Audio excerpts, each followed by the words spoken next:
This is Good Morning Jacksonville. Just ahead on Good Morning Jacksonville, U.S. now leads the world in the most COVID-19 cases. Coming up, the latest numbers of cases here on the First Coast. And the first week of online learning for Duval County students is in the books. And next week, more counties will open their digital classrooms. So how's it going? We're going to find out. And we'll tell you how you can help local businesses in this time of crisis. Good morning, everyone. We made it to the weekend. And although, it's a fun time on the weekend, we're all encouraged to stay at home. And that's to stop the spread of the coronavirus. But we encourage you to still find ways to have fun with your family and friends. Bring out those board games, and maybe even make a virtual call or two. Speaking of virtual call, let's call Steve Fundero. Get a check of the weather. Hey, Steve. Alex, how you doing over there? Speaking of the virtual calls, I want to pull up this picture real quick. This is a screenshot of the virtual FaceTime. The group FaceTime is such a cool little thing between the family. Look, there's Grandma Sadie. There's my dad. Oh, there's a Twitter notification. Hang on. There's my dad. He's taking a shot of grappa. All right, thanks, Steve. Well, now to the latest on the coronavirus pandemic. Let's talk some numbers. There are at least 31 new cases and 1 new death on the First Coast. Now, that's compared to numbers we saw Friday morning. The most recent death was reported in St. Johns County on Friday as well. So at this hour, here's what we know. There were at least 205 confirmed cases of the coronavirus on the First Coast and 9 deaths. The deaths have been reported in Clay, Duval, and St. Johns counties. So let's break this down a little bit and take a look at the counties with the most confirmed cases in Northeast Florida. Duval is now reporting 99 people who have tested positive for COVID-19 and 3 people have died.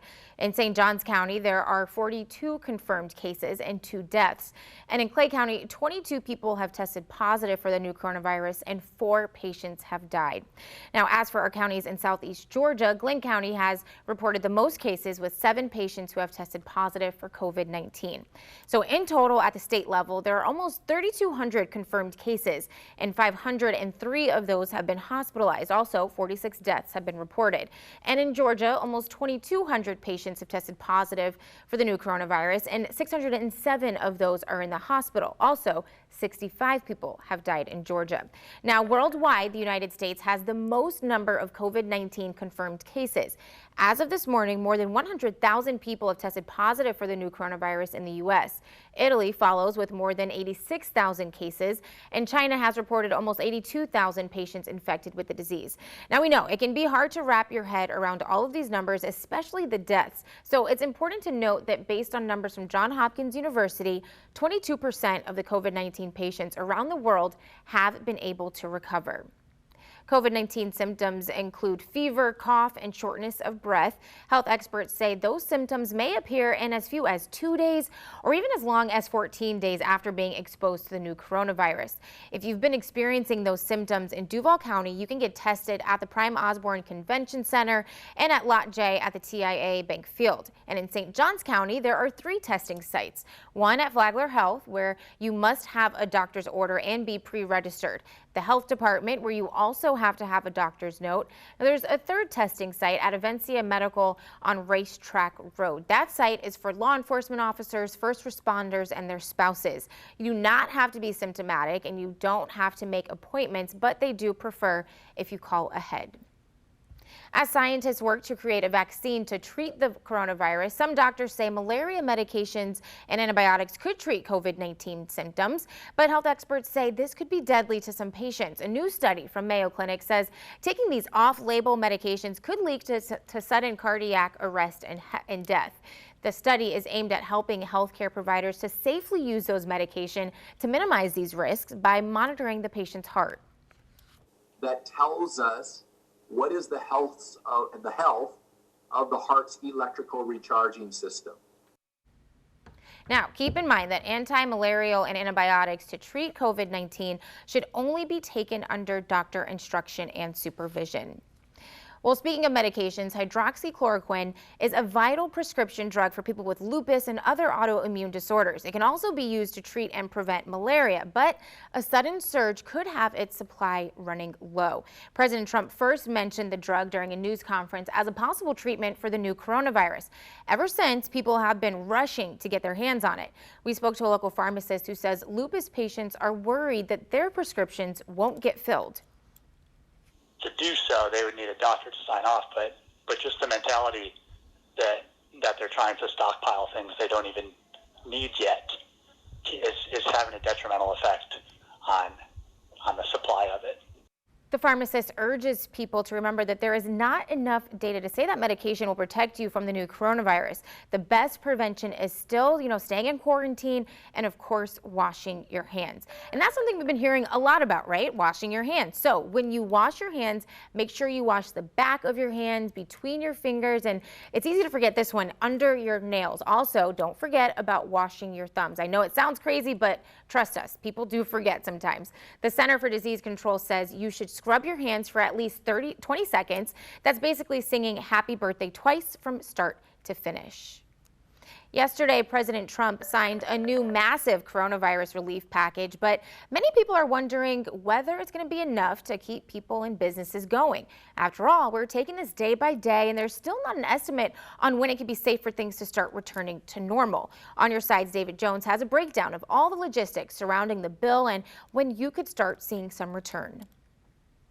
Hey Alex, good morning. Well, once we start seeing these checks actually being delivered by postal workers, this is going to be a quick cash infusion for a lot of people.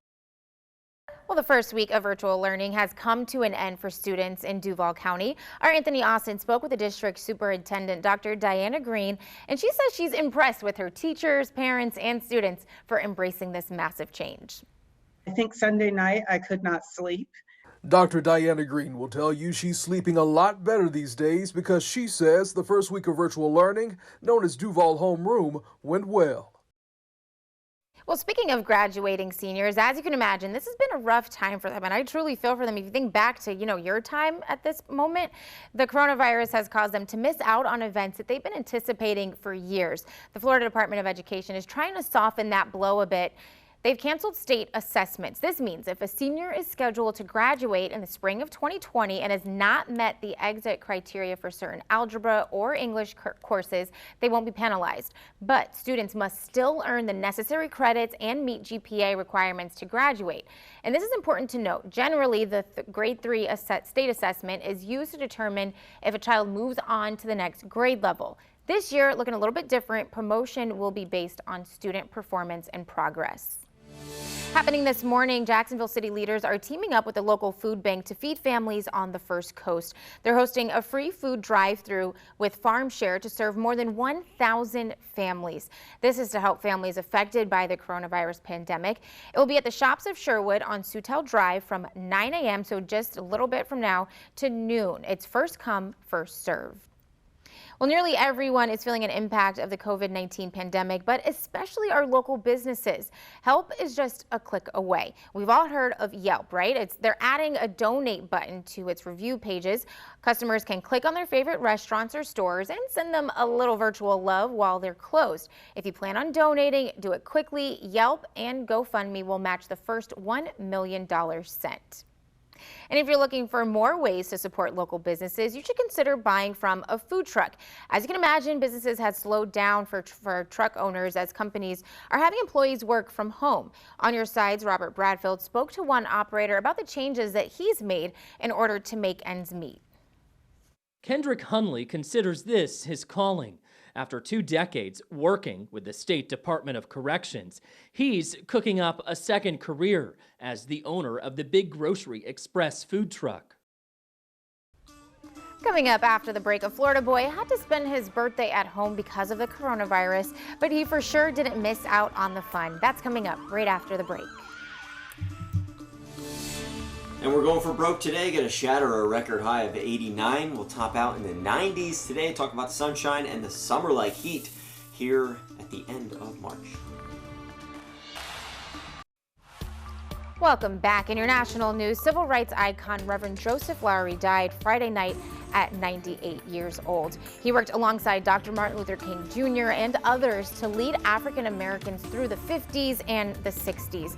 In 2009, he gave the benediction at the inauguration of Barack Obama, and later that year, Obama awarded him with the Presidential Medal of Freedom for his role in the civil rights movement.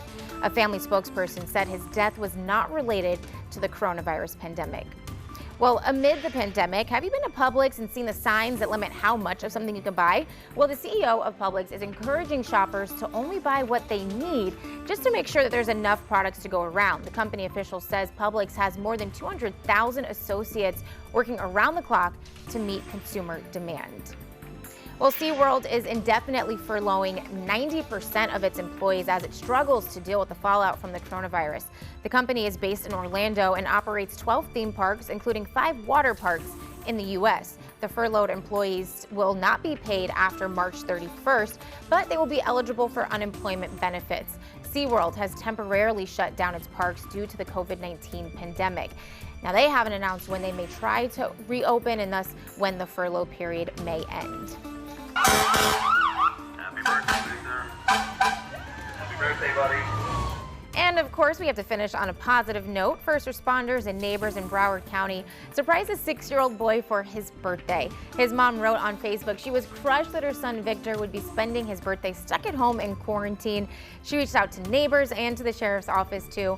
Dozens of cars also drove by with signs, decorations, horns, and music, making sure that Victor had a very special birthday. Now, weather with your First Coast News storm experts, sponsored by AC Designs. How we doing, folks? Meteorologist Steve Fendero here. We're still hanging in the home office, practicing what we preach, and that is social distancing. All right, coming up, a lot of sports are shut down. No practices, no games, and that's all because of the coronavirus. But of course, the stories of relentless athletes never stop coming out. Just ahead, meet the ball player who did not allow cancer to slow him down. We'll be right back.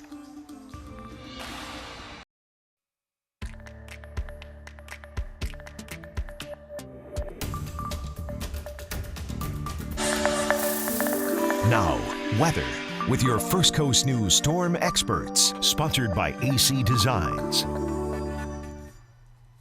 We're going for broke today. Going to break a record high consecutively. Yesterday we broke our high. Today we're going to do it. From the Farah and Farah Sports Desk, it's First Coast Sports. Good Saturday morning, everybody, and welcome inside of Porter's Place. Folks, as you know, the sports scene is very, very quiet.